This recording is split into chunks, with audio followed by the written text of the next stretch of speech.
Hello, bedtime thinkers, and welcome to the Bedtime Discoveries. I'm so glad you are here tonight. This is your safe space to rest, to learn gently, and to slowly drift into calmness.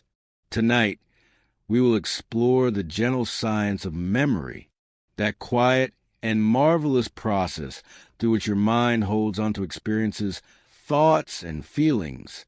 Memory is what ties your past to your present and guides you softly into your future. Let's wander together through its mysteries slowly and peacefully. Before we begin, if you like, share with me in the comments where you are watching from and what time it is for you right now. It's always comforting to know how far these gentle stories travel, and if these calm explorations bring you peace. I kindly invite you to like this video and to subscribe so you never miss another bedtime discovery. Memory is like the soft fabric that holds together the story of your life. Every moment, every smile, every word spoken by someone you love is held gently within you. When we speak of memory, we are not only talking about dry facts and stored information. We are talking about the tender way your mind preserves experience. Imagine if you were to wake tomorrow and every memory were gone. The faces you know, the paths you walk, even the language you speak would feel unfamiliar. This is how important memory is. It is the invisible thread weaving together your identity. Scientists describe memory as the brain's ability to encode, to store, and later to retrieve information.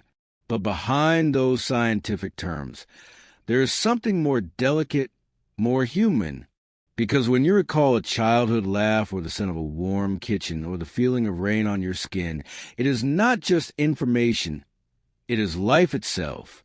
One way to think of memory is as a great lantern in the dark.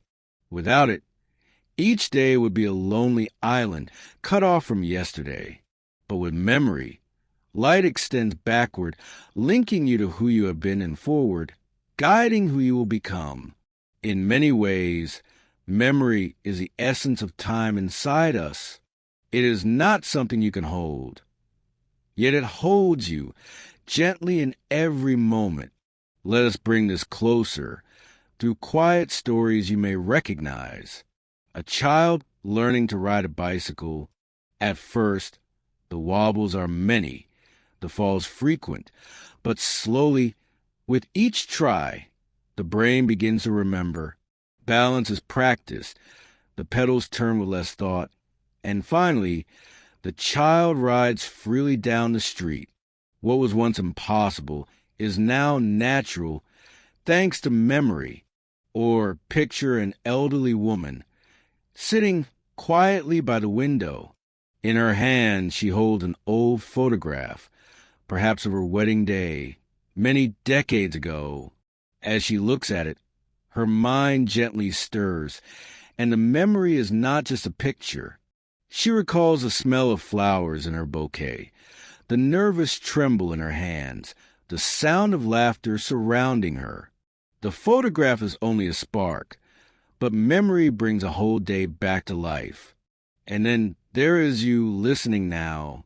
Perhaps you can recall the taste of your favorite food from a special meal long ago, or the moment you first walked into a place that will become dear to you.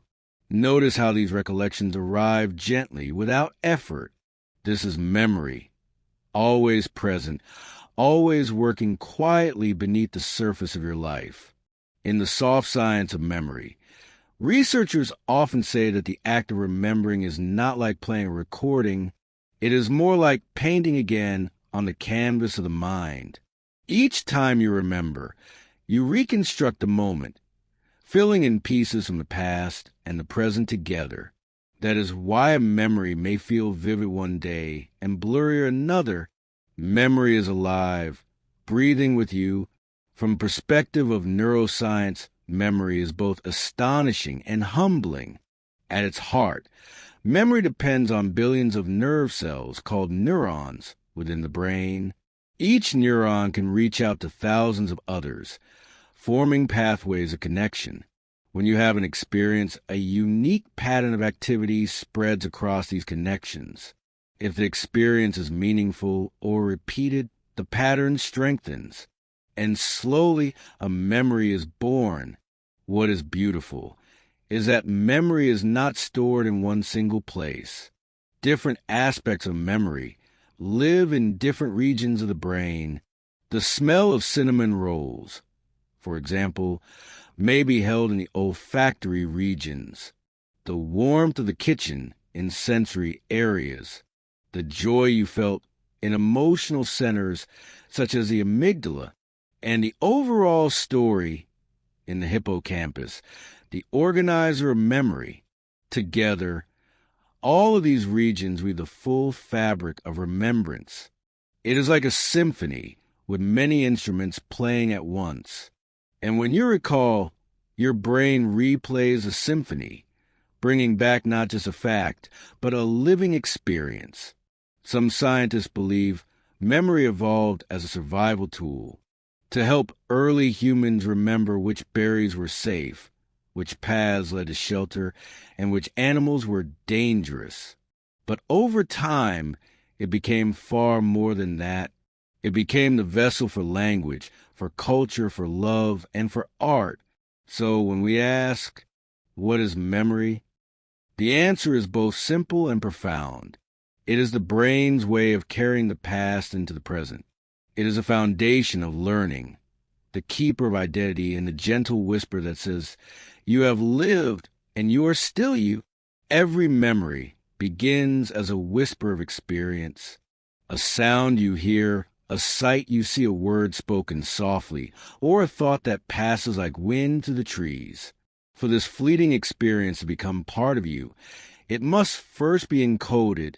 Encoding is the process by which the brain takes in raw sensations and translates them into patterns it can hold. Think of it like writing with invisible ink. Your eyes capture light, your ears capture sound, your skin feels touch. But until the brain encodes them, they are like passing clouds. With encoding, those clouds take shape, forming the first outlines of memory. There are many kinds of encoding. Visual encoding, where images are stored. Acoustic encoding, where sounds are remembered. Semantic encoding, where meanings are held. And tactile encoding, where touch is preserved. For example, if you meet someone new and they tell you their name, you may repeat it in your mind, forming an acoustic memory. You may picture the letters in your mind, a visual trace, or you may connect the name to something meaningful. Perhaps it reminds you of a loved one, or of a story you once read. This is semantic encoding. The stronger the encoding, the more likely the memory will stay with you. The brain is selective. It does not encode every detail. When you walk down a busy street, you do not remember every car, every voice, every sign. Instead, your brain chooses what seems meaningful, important, or emotionally charged. Encoding is like the artist's sketch before a painting. It is the first outline of remembrance. Once a memory is encoded, it moves into storage. This is where the brain tucks it safely away, like placing a letter into a vast library of drawers. But this storage is not static. It is living. Memories are not filed away in one box, untouched. Instead, they are spread across networks of neurons. Each piece of a memory is stored where it belongs. The colors of sunset in one place, the warmth of the air in another, the joy you felt in yet another. Scientists often describe two forms of storage. Short-term storage, which is brief, fragile, and limited, and long-term storage, which is vast, enduring, and capable of lasting a lifetime. Storage can be strengthened when you revisit a memory, recall it, speak it, or rehearse it. You reinforce the neural connections. Like walking a forest path again and again, the trail becomes clearer Without this reinforcement, the path may fade until grass and leaves cover it once more. Consider how you might study for an exam. Reading something once, the information may fade quickly, but reading it again, speaking aloud, or practicing it in different contexts deepens storage. This is why teachers often encourage repetition, and why habits form through practice. Yet memory storage is also delicate. Sometimes old memories are reshaped when we recall them. The act of remembering is also the act of slightly rewriting, like a painter touching up a canvas, adding new strokes. This is why stories from the past may change over time, not out of dishonesty, but because storage itself is flexible, alive, and growing. The final stage is retrieval. It is the gentle art of bringing a memory back into the light. You may know the feeling well when a name sits on the tip of your tongue. The memory is there, tucked safely inside, but it will not step forward. And then suddenly it arrives, as if shyly entering the room of your awareness. Retrieval can be effortless, like remembering your home address or the face of a loved one, but it can also be slow, fragile, or incomplete. This depends on how well the memory was encoded and how well it was stored. There are different forms of retrieval. Recall, when you bring back information without prompts, such as answering an open question. Recognition, when you identify something familiar, such as a face in a crowd or a song you once knew. Relearning, when forgotten information returns more quickly the second time you encounter it. Think of a library again. Encoding is like writing the book. Storage is placing it on the shelves. And retrieval is walking back into the library, finding the right aisle, and pulling the book gently into your hands. There are moments when retrieval feels magical. A song plays on the radio, and suddenly you are 15 again, standing in your first classroom. The memory arrives unbidden, alive with sound and color. This is retrieval at its most beautiful, spontaneous, emotional, and deeply human. And sometimes retrieval does not come. A fact slips away. A face feels distant. A name is lost. This too is natural. A reminder that memory is not a machine, but a living, breathing process. So the three stages of memory, encoding, storage, and retrieval, together form the cycle of remembrance, a cycle that begins with experience, rests quietly in the brain, and returns to shape the person you are today. Short-term memory is like a small, delicate table in the mind. Upon it, you can place only a handful of items at once. A phone number whispered to you, a thought you mean to hold just long enough to speak, the name of someone you just met. Scientists often describe short-term memory as the brain's temporary workspace. It does not keep things for long, just a few seconds or at most a couple of minutes. But in that brief time, it allows you to live smoothly in the present. Imagine yourself reading a sentence in a book. As your eyes move from word to word, you do not instantly forget the beginning. Your short-term memory gently holds the earlier words until you reach the end of the sentence. Then the meaning is understood, and the memory may either fade away or move into longer storage. This fragile memory is sometimes called working memory because it does not only hold, it also works with what is held. It allows you to add numbers in your head, to follow directions from one street to the next, or to remember the beginning of a conversation while still listening to the end. But the table is small. Most people can only keep about 7 items in short-term memory at once, give or take 2. This is why phone numbers were often designed to have 7 digits. It fits neatly within the mind's natural limits. And just as a table can be bumped, scattering what is on it, short-term memory is easily disrupted. A sudden noise, a distraction, or a shift of attention, and the fragile items slip away. Unless we rehearse them, repeat them, or write them down, they vanish like footprints in the sand. Let's look at how short-term memory quietly serves you in daily life. Picture yourself walking into the kitchen. You open the fridge and see eggs, milk, and butter. You hold these 3 items in mind, just long enough to gather them on the counter. This is short-term memory at work. Simple, quiet, and immediate. Or think of a conversation. When someone speaks a long sentence, your mind holds the first part until the end arrives. Only then can you understand the whole meaning.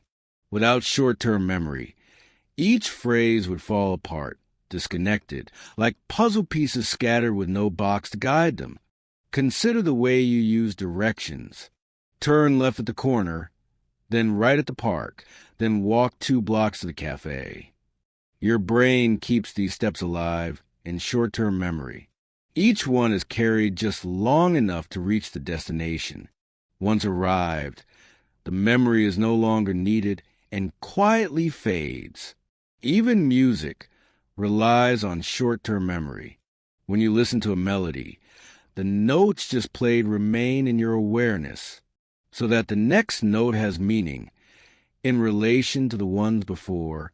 Without this brief holding, music will be nothing but isolated sounds. Short-term memory is, in a way, the stage upon which the present moment unfolds. It does not keep the playbill or the archives. Those belong to long-term memory, but it holds the actors and props just long enough for the scene to make sense. This is why it feels frustrating when you forget what you just walked into a room to do. The fragile table was knocked, the small collection of items scattered, and unless something reminds you, the purpose is gone, like mist dissolving in sunlight. From the perspective of science, short-term memory is both limited and remarkable. Experiments have shown that most people can hold about 7 pieces of information plus or minus 2. But with training and with techniques like chunking, this capacity can be stretched. For example, remembering a string of digits like 1945803 may feel difficult.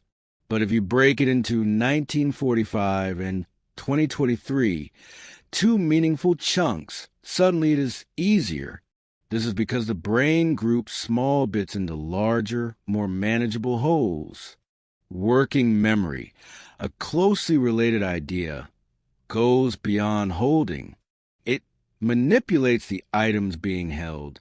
For example, when you do mental arithmetic, you are not only keeping the numbers in mind, you are moving them around, combining, subtracting, comparing. This is a workspace where reasoning, planning, and decision-making quietly happen. Neuroscientists have traced working memory to areas of the prefrontal cortex. Here, patterns of electrical activity keep information active, not by permanent storage, but by ongoing firing of neurons, like a candle flame, kept alive only as long as it burns. Once the activity stops, the memory vanishes unless transferred into long-term storage. This explains why distractions can be so powerful. If you are solving a math problem in your head and someone suddenly interrupts with a question, the fragile flame flickers and the numbers you were holding may disappear. And yet, this fragile system is deeply important. It allows humans to hold ideas in mind, to connect them, to imagine and to plan. Without short-term and working memory, the bridge between perception and knowledge would collapse. Life will become a series of disconnected flashes, with no thread to weave them together. So, though small in capacity and fleeting in time, short-term memory is the stage upon which your present life is built. It is where thoughts are held, where understanding unfolds, and where the moment you're living becomes a story you will remember. If short-term memory is a small table, then long-term memory is a vast, endless library.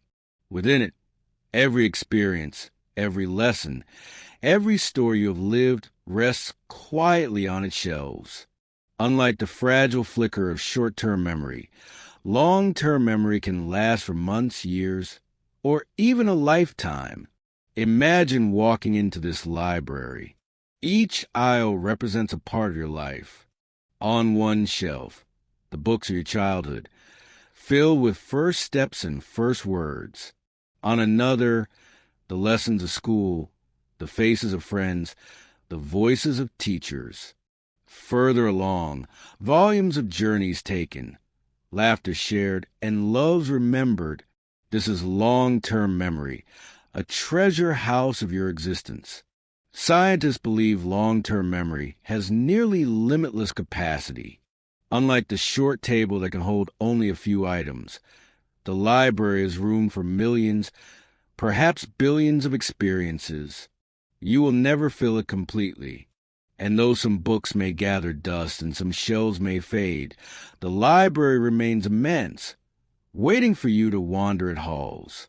But long-term memory does not simply appear fully formed. Every long-term memory begins as a fragile short-term one. If rehearsed, repeated, or made meaningful, the memory is carried across the bridge into long-term storage. Like a traveler moving from a small inn into a grand palace. The durability of long-term memory is striking.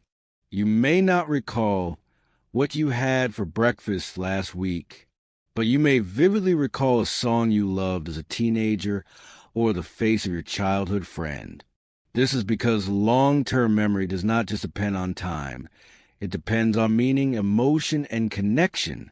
Let's step softly into examples to feel how long-term memory lives within us. Think of your earliest memory. Perhaps it is a moment in a garden, a toy in your hand, or the voice of someone calling your name. Though decades may have passed, it lingers not in every detail, but in essence. That moment was etched into your long-term memory, becoming part of the foundation of your life. Or picture a musician sitting before an instrument. Their hands move with ease across the keys or strings. They are not thinking of every motion because the patterns live deep in procedural long-term memory. Years of practice have built pathways so strong. The music flows without conscious thought. And then imagine a student preparing for an exam. They study, repeat, practice. At first, the information lives in short-term memory, fragile and fleeting, but through review, sleep, and connection to meaning, the facts and concepts cross the bridge into long-term storage. Weeks later, when the exam arrives, they retrieve what has been carefully kept. There are also emotional memories. A wedding day, a graduation, the birth of a child, moments so powerful, they burn bright in memory for life. And sometimes moments of pain or loss which, though we might wish them gone, remain as part of the story we carry. Long-term memory is not only about knowledge, it is about identity. It is why you know who you are, where you belong, and how the pieces of your life fit together. It is why you can look in the mirror and feel, yes, I am the same person who lived those days, even if time has passed. From the scientific view, long-term memory is supported by changes in the very structure of the brain. When a memory forms, connections between neurons, called synapses, are strengthened. It is as if the pathways of the brain are carved more deeply, making it easier for signals to travel the same route again. The hippocampus, that small curved structure deep in the brain, plays a central role in moving memories from short-term to long-term storage. Without it, new memories cannot settle into permanence. This is why patients with damage to the hippocampus may live vividly in the present, but cannot form new long-term memories. They remember their childhood, their family, their past, but yesterday slips away, unable to cross the bridge into the library. Long-term memory is also divided into categories. Explicit memory, where you consciously recall facts and events, and implicit memory, where skills, habits, and learned responses live quietly without needing thought. Explicit memory is further divided into episodic memory, the stories of your life, and semantic memory, the knowledge of facts, meanings, and concepts. Implicit memory holds the motor skills, the habits, the reflexes together. These systems make long-term memory not a single library, but a network of libraries, each with its own shelves and guardians. Scientists continue to study how stable long-term memory truly is. Some memories remain sharp for decades, while others fade. But what is clear is that memory is not frozen. It is dynamic, alive, and constantly reshaped. Each time you remember, you do not simply open the book. You rewrite it ever so slightly, adding new details, losing others, blending the past with the present. And so, long-term memory is both a gift and a mystery. It anchors you in your story. It holds the lessons of time. And it reminds you, gently, that you are more than this present moment. You are the sum of all you have lived, carried softly within the library of your mind. Deep inside your brain, tucked away like a hidden treasure, lies a small, curved structure. It is shaped a little like a seahorse, and because of this, it was given the name hippocampus. In Greek, hippos means horse, and campos means sea monster. So the hippocampus is the seahorse of the brain. Though it is small, only a few centimeters long, its role is profound. It acts as a guardian of memory, guiding new experiences across the bridge, from a fragile present into lasting remembrance. Without the hippocampus, your brain could still live in the moment. You could still see, feel, hear, and think, but yesterday would slip away, and tomorrow would never be built from today. Your short-term experiences would never settle into the long-term library. One of the most famous stories in neuroscience is of a man known as H.M. In the 1950s, H.M. underwent surgery to remove parts of his hippocampus in hopes of easing severe epilepsy. The surgery succeeded in reducing his seizures. But afterwards, H.M. could no longer form new long-term memories. He remembered his childhood, his family, his past. But each new day was fragile, slipping from his mind as quickly as it arrived. This story taught scientists something profound, that the hippocampus is not where long-term memories live forever, but it is where they are first shaped, stabilized, and prepared for storage.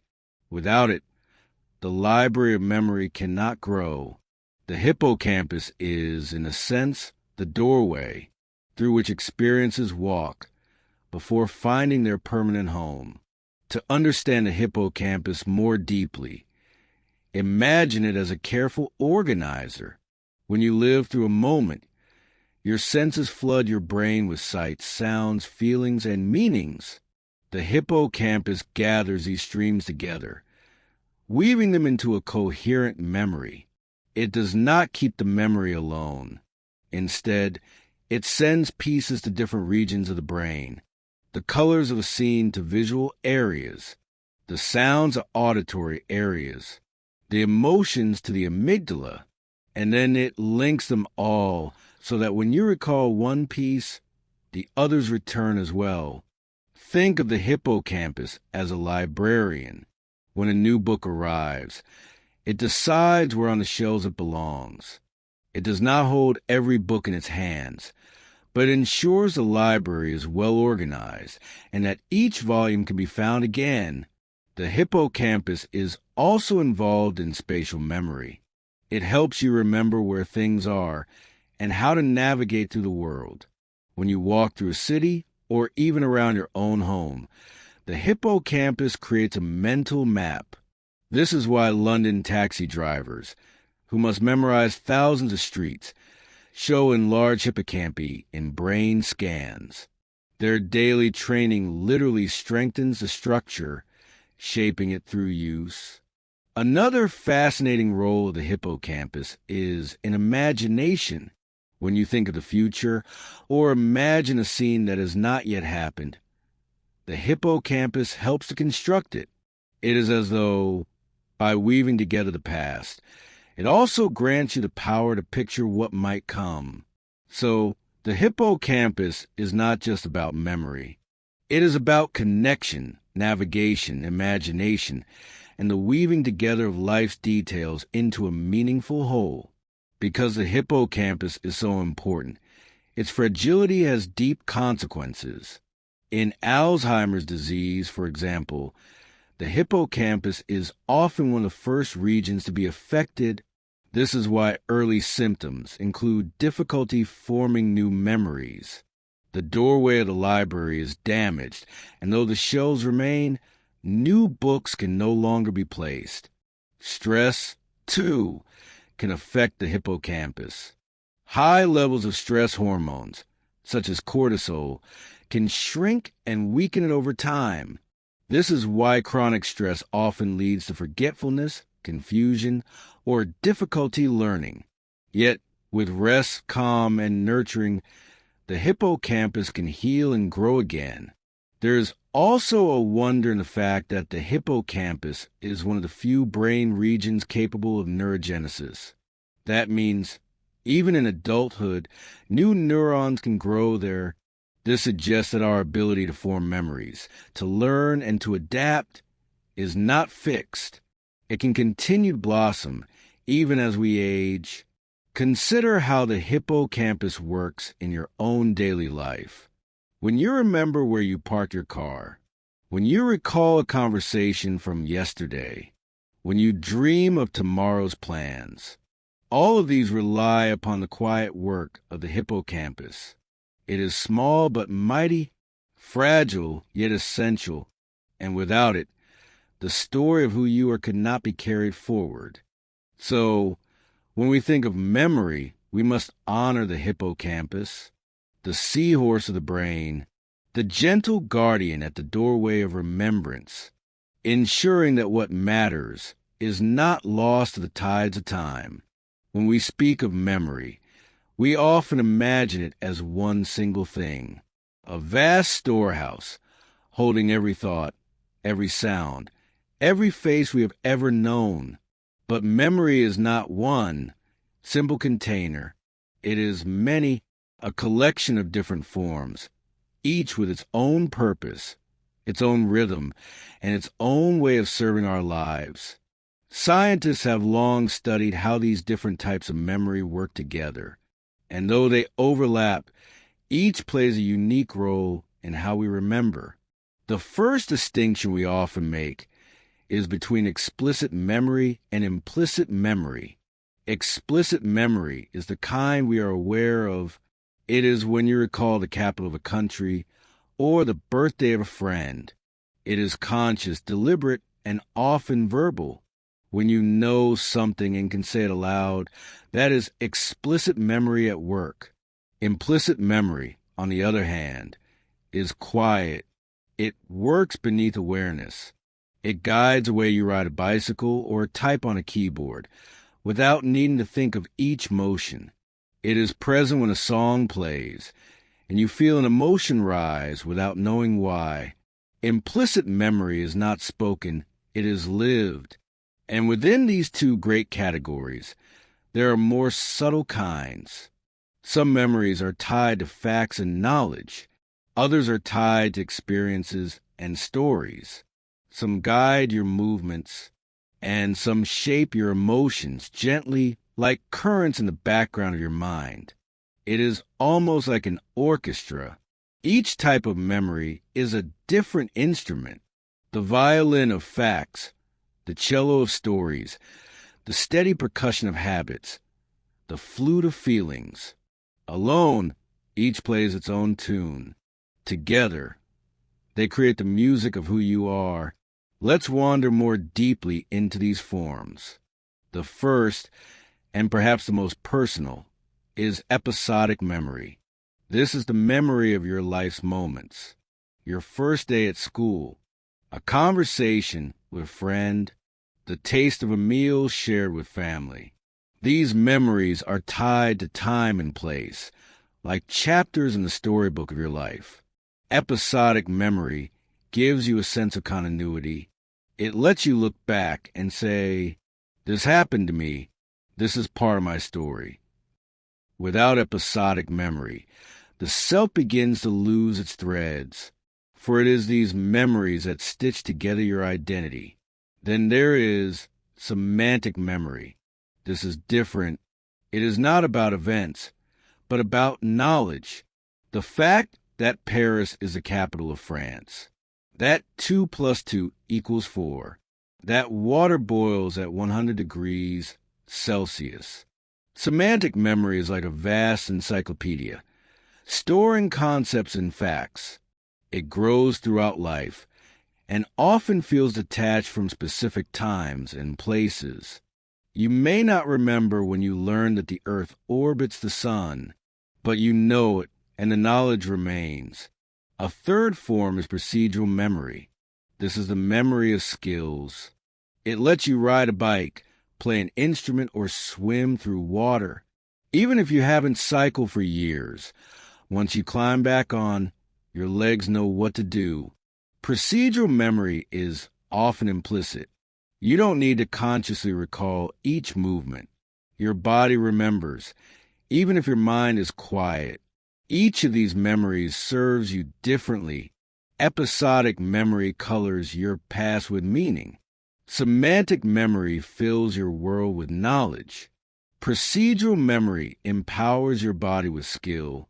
Together, they weave intellect, identity, and ability into a seamless whole. There are still more types to explore. One of the most fascinating is emotional memory. This is the way your brain ties feelings to experiences. When you hear a song that once played during a joyful time, and you feel warmth spread through you, that is emotional memory at work. The amygdala, a small almond-shaped structure near the hippocampus, helps anchor these feelings. It ensures that moments with strong emotions are remembered more vividly. This is why joyful celebrations or frightening events often stay with us longer than ordinary days. Then there is working memory. This is the memory of the present moment, the mental scratch pad you use to hold and juggle information as you think. When you solve a math problem in your head, when you follow directions while walking down a street, when you keep a sentence in mind as you finish reading it, that is working memory. Working memory is small but powerful. It allows you to reason, to plan, to imagine, and though it only holds a few pieces at once, it is the stage on which thought itself performs. So, when we look at memory as a whole, we see not one thing, but many. Episodic memory, telling your life story. Semantic memory, holding the facts of the world. Procedural memory, guiding your body's skills. Emotional memory, coloring moments with feeling. Working memory, managing the present. Each type is like a star in the constellation of the mind. Alone, each shines in its own way. Together, they form the beautiful pattern we call memory, a pattern that shapes who you are and how you live every single day. Every memory begins as a moment, a sound, a sight, a touch, or a thought entering through your senses. Your eyes gather light, forming images. Your ears catch vibrations, weaving them into sound. Your skin feels warmth or coolness, and your inner world stirs with feelings and reflections. All of these streams rush into the brain, like rivers flowing into a vast ocean. But not every ripple becomes a memory. Some vanish quickly, passing unnoticed. Others are captured, processed, and prepared for something greater. The very first stage is called encoding. This is where your brain decides how to take the raw information of the present and transform it into a form it can keep. Encoding can happen through images, through sounds, through meaning. If you see a red rose, your brain might store its shape and color visually. If you hear a friend's voice, it might encode the pattern of the sound. If you reflect on the meaning of a phrase you read, it might store the concept, not just the words. This process is not passive. Attention is the key. What you notice, what you focus on, is far more likely to be remembered. This is why when you're deeply engaged or emotionally moved, a moment imprints more strongly. The brain highlights it, like a bookmark placed carefully between the pages of time. Think of a classroom lesson. Think of a classroom lesson. If you listen passively, much may fade. But if you engage, ask questions, and connect the ideas to your own life, the information is encoded more deeply, ready to be retrieved later. At this stage, memories are delicate, like sketches drawn in sand. The tide of distraction or the passing of time can easily wash them away. But when the brain chooses to hold them, they move forward to the next stage, the stage of storage. Once encoded, a memory must be kept safe. This is a process called storage. But storage is not a single place, like a filing cabinet. Instead, it is a network. Different aspects of memory are stored in different regions of the brain. If you recall a day at the beach, the sound of the waves may live in auditory regions, the sight of the blue horizon in visual areas, the warmth of the sun in sensory cortex, and the joy of the moment in emotional centers, like the amygdala. The hippocampus binds these together, creating a coherent memory, so that when you recall one detail, the others return as well. The most important part of storage is consolidation. This is where fragile, short-term impressions are stabilized into long-term form. And one of the greatest helpers in consolidation is sleep. When you drift into slumber, your brain replays the patterns of the day. Neurons fire in familiar rhythms, as though rehearsing what has been learned. It is in these quiet hours that many memories are strengthened, woven more firmly into the tapestry of your mind. This is why studying before sleep or practicing a skill and then resting often helps you remember more clearly the next day. Your brain, in dreams and in silence, has been busy polishing the memory, anchoring it in place. But not all memories are treated equally. The brain often prioritizes those with emotional weight or practical importance. Moments of danger or joy are preserved more vividly than ordinary ones. It is as though the brain is saying, "This matters, hold on to this." Through consolidation, memories are no longer fragile sketches. They become ink on the pages of the mind's book, ready to be opened again long after the moment has passed. The final stage of memory is retrieval, the act of bringing a memory back into awareness. When you recall a friend's name, a childhood scene, or a piece of knowledge, you are retrieving. But here lies a beautiful truth. Memory is not like replaying a video. It is more like reconstructing a painting, stroke by stroke, each time you look at it. When you remember, your brain pulls pieces from different regions, the sights, the sounds, the emotions, and it weaves them together anew. This means that memory is flexible. Each act of remembering reshapes the memory slightly, sometimes making it stronger, clearer, more vivid, other times allowing small distortions to slip in Have you ever shared a story with friends, and over the years the details shift? Perhaps the color of a car changes, or the exact words are forgotten. This is the nature of reconstruction. The memory remains true in essence, but the fine details can bend. And yet, this flexibility is not a flaw. It is part of what makes memory living. It allows you to integrate new understanding, to reshape old experiences in light of who you are now. Your memories are not frozen artifacts. They are active, evolving parts of you. This entire process, encoding, storage, retrieval, is how memories are formed. From fleeting impressions to lasting recollections. From the sparkle of a single moment to the enduring story of a lifetime. Every memory you carry has walked this path. Born in sensation, shaped by attention, stabilized in rest, and recalled in reconstruction. A gentle journey from the present into the timeless archive of the self. Forgetting it is something we all experience, quietly, every single day. You put your keys down and moments later, you can't recall where. You meet someone new, and their name slips from your mind before the conversation is over. You walk into a room and suddenly forget why you entered. At first, forgetting feels like a flaw, like the brain failing in its duty.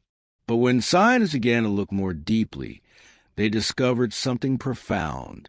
Forgetting is not simply weakness. It is also a function, a design, a way of keeping the mind balanced. Think of your brain as a vast library. Every day, new books arrive.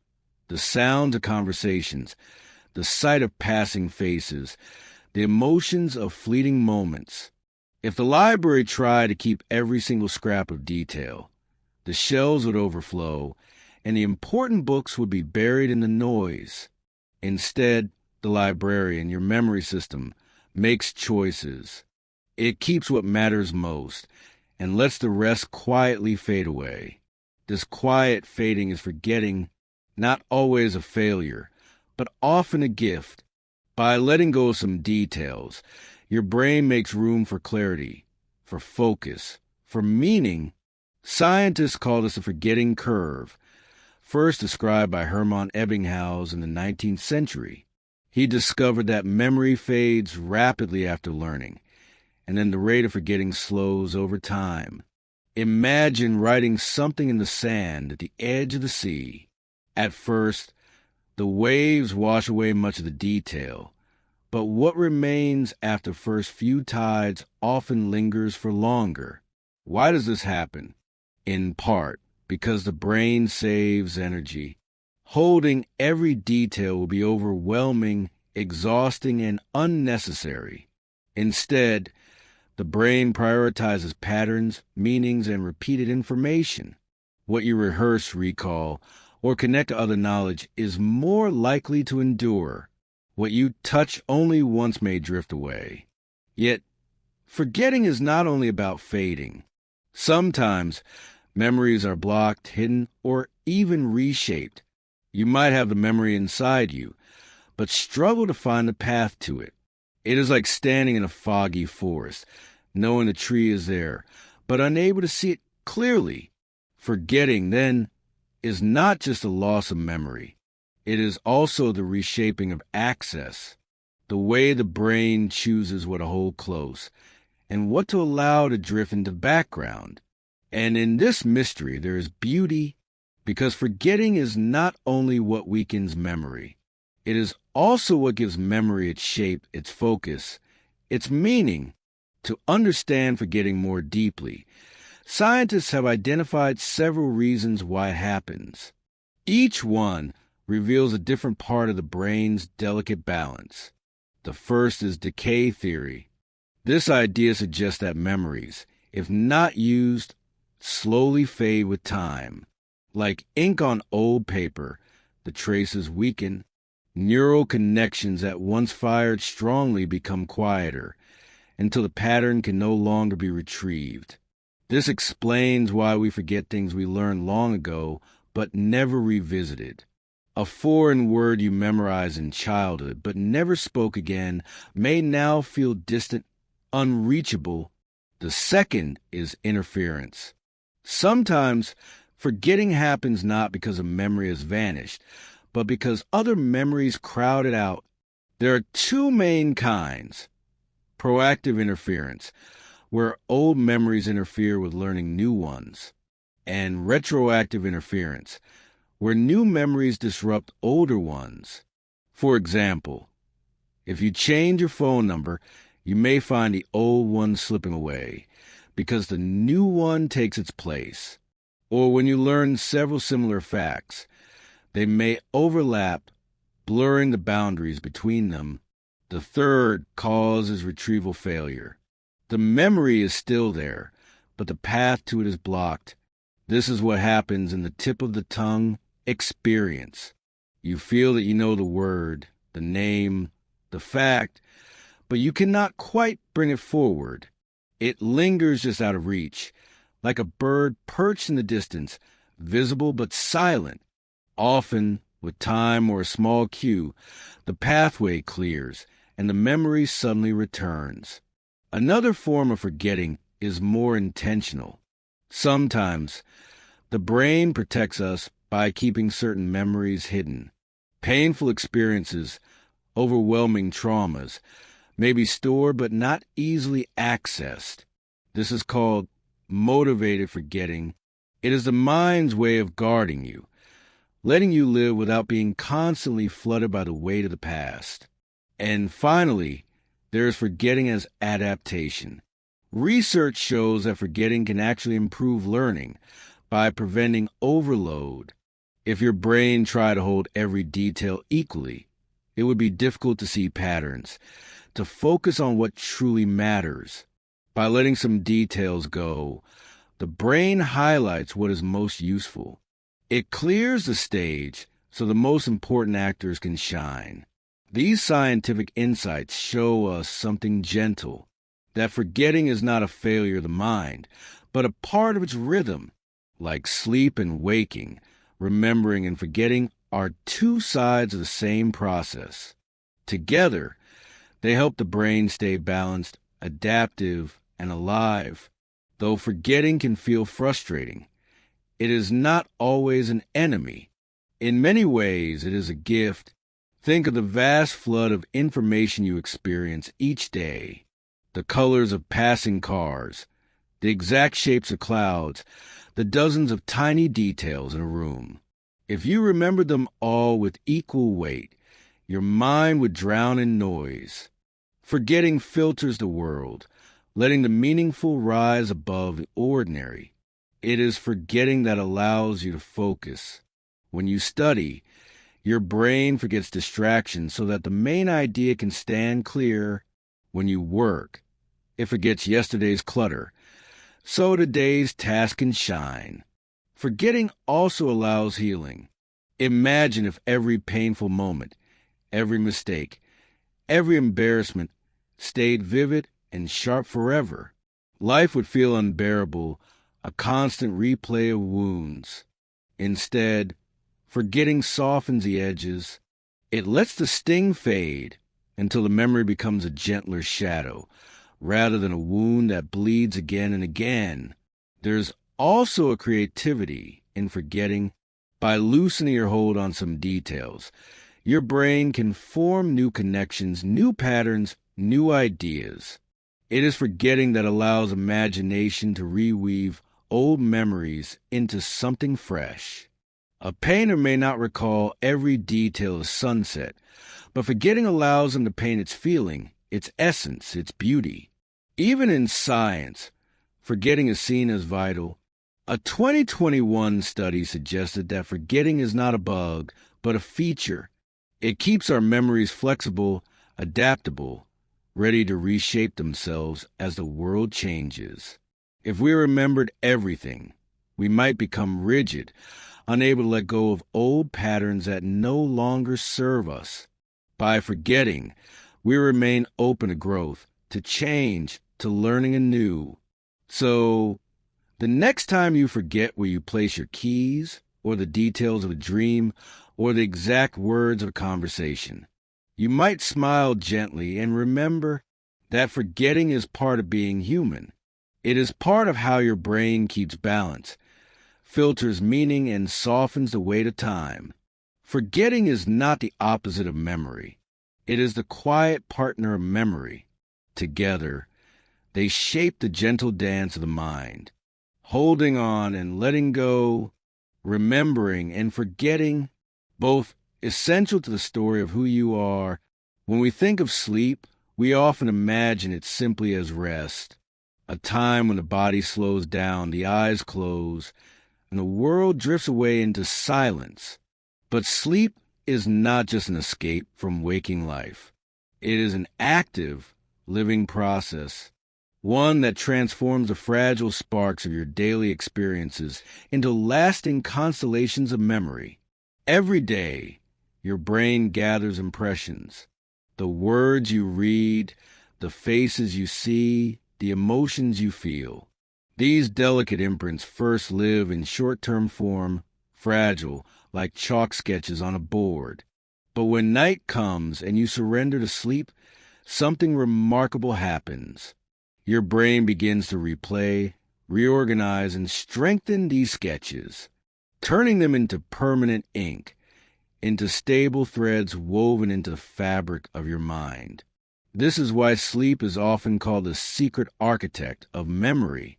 While you dream, while you drift, while you rest in the soft dark, your mind is alive with quiet construction, building bridges between neurons, solidifying patterns, and shaping the story of who you are. Scientists discovered this link through fascinating experiments. When people learn a list of words or a new skill and then stay awake through the night, their memory of what they learned is fragile, easily lost.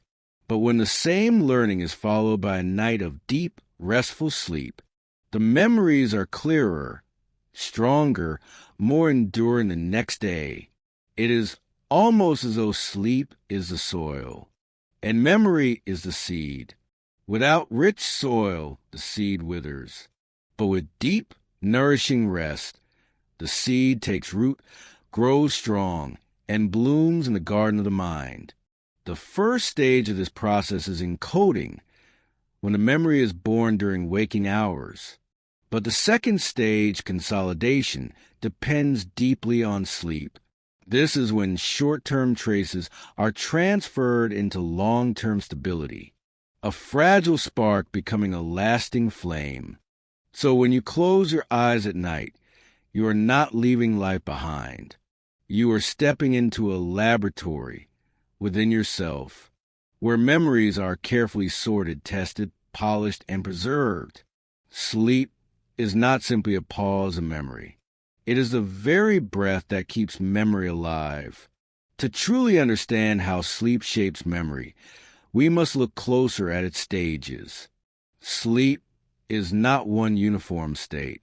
It is a cycle, moving through different phases, each with its own role in memory's journey. The first stage is light sleep. Here, your body begins to relax. Your breathing slows. Your heart beats more gently. In this stage, your brain starts to shift from the alertness of day into the rhythms of night. Though memories are not yet deeply processed, light sleep serves as a doorway. It allows the body and brain to enter the deeper phases where memory work truly begins. Next comes deep sleep, also known as slow-wave sleep. Here, the brain's electrical activity slows into long, sweeping waves. It is during this stage that the hippocampus, the seahorse-shaped guardian of memory, becomes especially active. It replays the day's experiences, almost like rehearsing them, sending them outward to the neocortex, where they are integrated and stored more permanently. Imagine the hippocampus as a teacher, reading the day's lessons aloud once more, while the students, the cortical regions, carefully take notes. In this way, deep sleep consolidates factual knowledge, skills, and experiences. It is particularly powerful for declarative memory, the memory of facts, words, and events. Then comes REM sleep, the stage of vivid dreams. Here, the brain becomes highly active again, almost as if it is awakened, though the body remains still and at rest. REM sleep plays a unique role in emotional memory, creativity, and integration.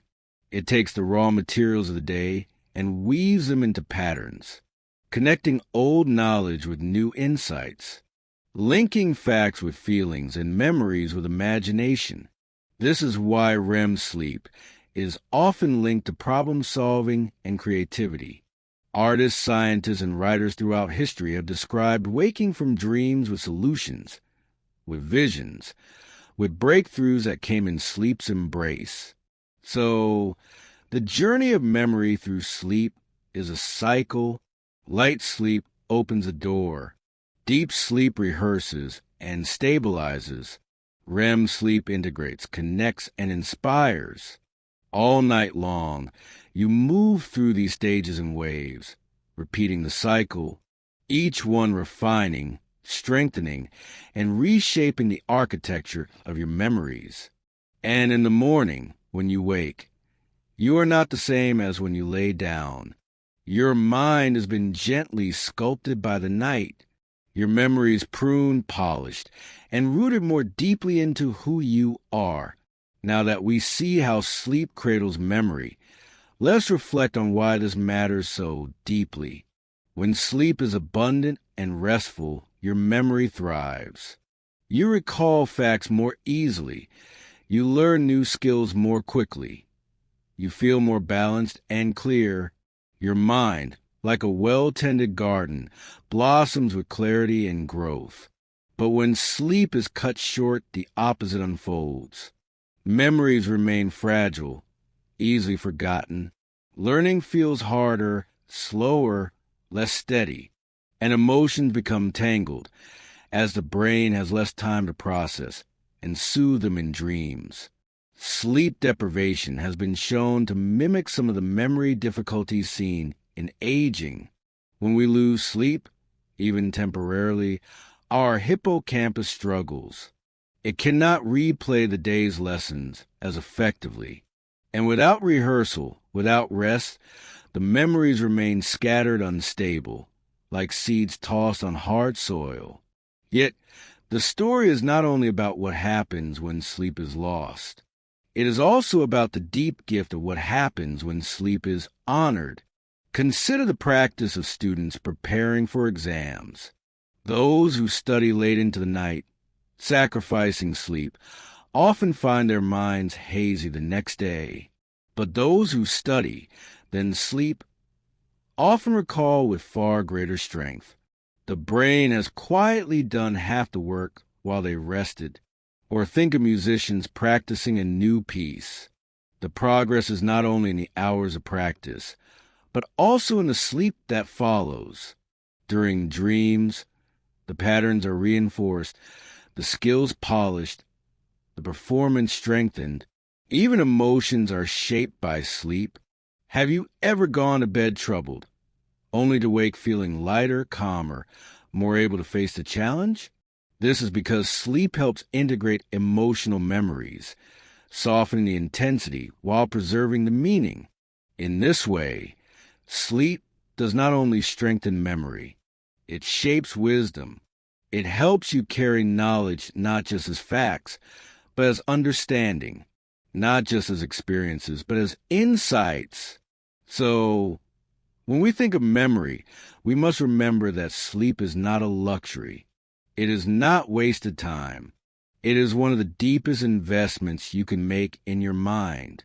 Each night you rest, you are giving your brain the chance to weave your life into story, to polish your learning into skill, to soften your emotions into wisdom, and to cradle your identity with gentle, unseen hands. Sleep is not the absence of memory. It is the quiet work of memory, the night shift of the mind, working tenderly as you dream. So when you lay your head down tonight, remember that you are not leaving life behind. You are stepping into the very workshop of memory, where every dream, every breath, every cycle of sleep is quietly shaping the story of who you are and who you will become when you pause and ask yourself, who am I? The answer is not in your reflection in the mirror, not in the clothes you wear, not even the name you carry. The answer lies in your memory. You are the sum of the moments you've lived, the laughter that filled your childhood, the warmth of your first friendship, the lessons that shaped your heart. Without memory, you would still exist, but you would not be you. Imagine walking through a quiet garden at dusk, the flowers glowing softly, the air cool and still. As you pass, you notice a small pond, its surface shimmering with reflected light. When you lean closer, the reflection shows not just your face in this moment, but echoes of all the versions of yourself that came before. This is what memory is, a mirror that reflects not only the present, but the past. Every smile, every tear, every lesson, every dream gently shimmering beneath the surface. Often we think memory is only about big events, graduations, weddings, milestones. But some of the most beautiful memories are the small, almost invisible ones. The sound of a loved one's voice calling your name. The smell of food cooking on a quiet evening. The way sunlight streamed through your window on a childhood morning. These small moments remind us that memory is not only a tool for survival, it is a reservoir of beauty, a way of carrying joy and meaning across the years. Neuroscientists sometimes call memory the glue of identity, because without it, we are unanchored, floating, with no sense of where we've been or who we are. But with it, life becomes a story. Each day another page, each year another chapter, each memory another thread weaving the tapestry of self. And this tapestry is not made only of perfect patterns. It is made of imperfections too, mistakes, regrets, lessons learned the hard way. Yet even these are beautiful, for they show our growth, our change, our humanity. Memory is not only personal, it is also shared. It is the invisible thread that binds families, friends, and even entire cultures together. Think of the way stories are told around a dinner table. One sibling remembers a childhood trip one way. Another sibling remembers it slightly differently. Together, their memories weave into a shared fabric, richer than either one alone. Parents pass down stories to children. Children carry those stories forward, shaping them, retelling them. In this way, memory becomes a bridge across generations, a way of saying, we belong, we continue, we are connected. Beyond families, entire cultures are carried on the shoulders of memory. Through myths, songs, traditions, rituals, each one a vessel holding centuries of human experience. Without collective memory, culture fades, but with it, music, language, and wisdom echo across time, keeping the past alive and present. There is a quiet beauty in remembering together when old friends reunite and say, do you remember that time? Laughter flows, not because the story itself is so grand, but because memory has created a bond that time cannot erase. Even when loved ones pass away, memory keeps them near. Their voice, their smile, their kindness remains like a soft echo in the heart, reminding us that memory can outlast even mortality. If we step back and look at memory not just as science, not just as biology, but as mystery, we find something profoundly beautiful. Each person's memory is like a painting, made of colors only they can see. No two memories of the same event are ever identical, for memory is not a perfect photograph. It is living art, painted with emotion, imagination, and time. This is why two people can recall the same day so differently. Memory is not a record. It is an interpretation. And this makes it endlessly unique, endlessly human. Memory is not only about the past. It also gives us strength for the future. By remembering times when we overcame difficulty, we find courage for challenges yet to come. By remembering love, we keep believing in connection. By remembering beauty, we remain open to wonder. And so, when we look at memory in its fullness, we see not only a function of the brain, but the very poetry of human life. Memory is the thread that ties yesterday to today, the bridge that carries us toward tomorrow, the mirror that shows us who we are and who we have loved. It is not just science, it is beauty. And as you drift into sleep tonight, may your own memories surround you like a soft blanket. May the joyful ones bring you peace. May the difficult ones bring you wisdom. And may you awaken with a heart open to creating new memories, new beauty, new meaning. So I wish you calm rest, gentle dreams, and a peaceful heart. Good night, dear listener, and goodbye,